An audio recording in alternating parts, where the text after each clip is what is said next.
Hey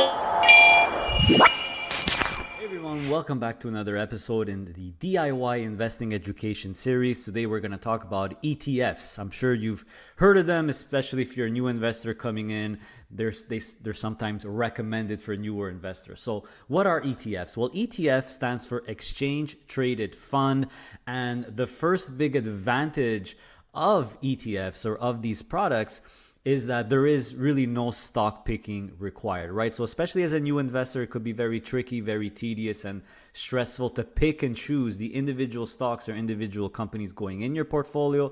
So a big advantage of ETFs is that typically there's no stock picking required, right? Because the ETF is picking those stocks for you depending on what you want, depending on the strategy.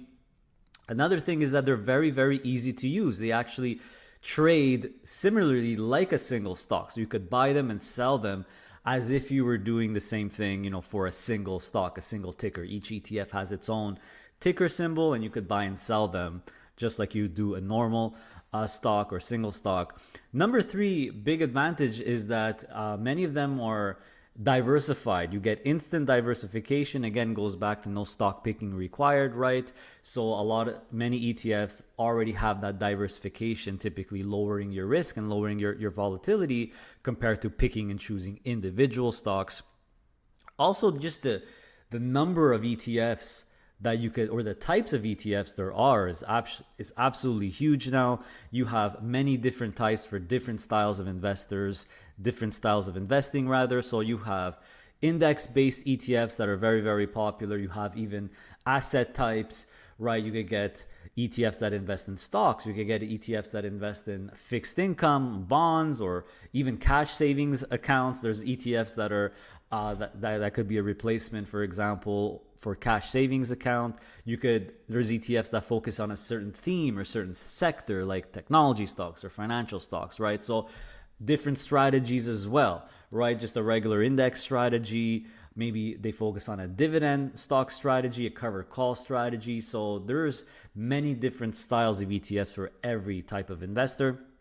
And last but definitely not least is that ETFs typically have low cost, low fees versus actively managed mutual funds, for example. So let's take a look at a few ETF types here so we could put this information together.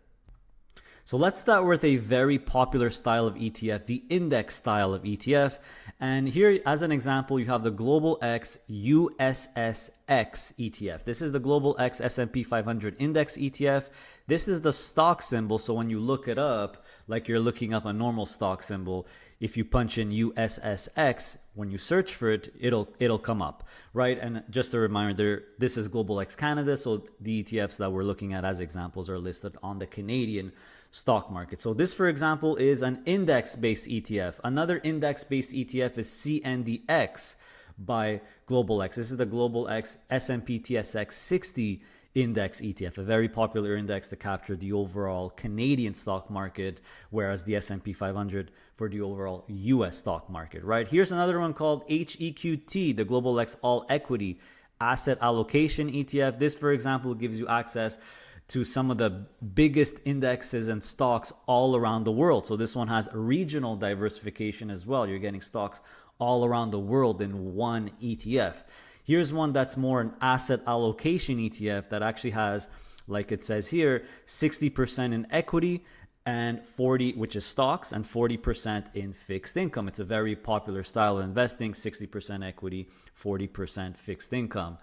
So HBAL is an ETF that has that split. You have more of an actively managed ETF that focuses on Canadian dividend stocks. So if you want to be a dividend investor, you like the premise of owning dividend stocks, but you don't want to pick and choose your own dividend stocks, you can get something like the HAL ETF from Global X, which actively manages a portfolio of Canadian dividend stocks.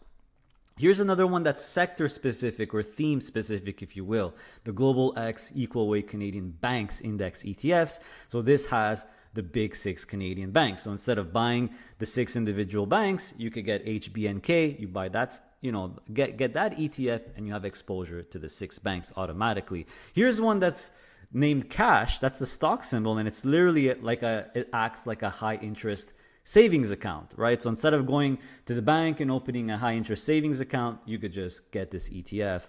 And last but not least, here's one that uses a covered call strategy. So you have ETFs that use different strategies. USCC, the Global X S&P 500 covered call ETF, invest in the S&P 500. It runs a covered call strategy on the S&P 500. So here are a few examples. Just wanted to show you examples of how many different types of ETFs there are. So this is why they're very, very popular. They're very simple, very convenient for every type of investor.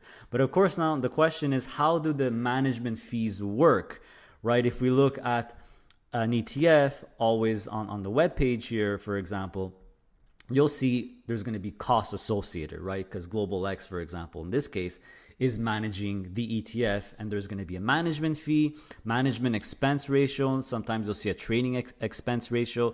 So how do these fees work? How much are you actually paying? What's the difference between the management fee and the management expense ratio, the trading expense ratio? That's coming up in the next episode, so stay tuned.